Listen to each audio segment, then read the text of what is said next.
We ought to always have a prayer in our heart. But there is something about saying the words, and for me, saying them out loud.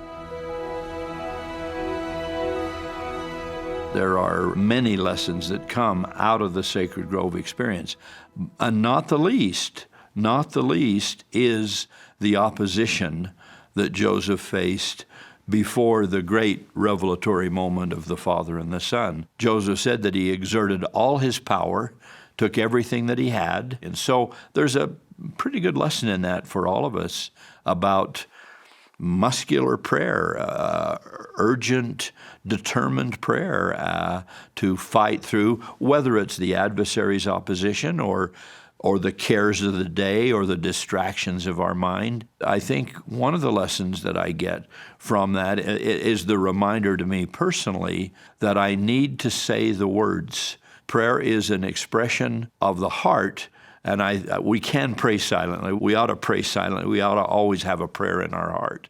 But there is something about saying the words, and for me, saying them out loud.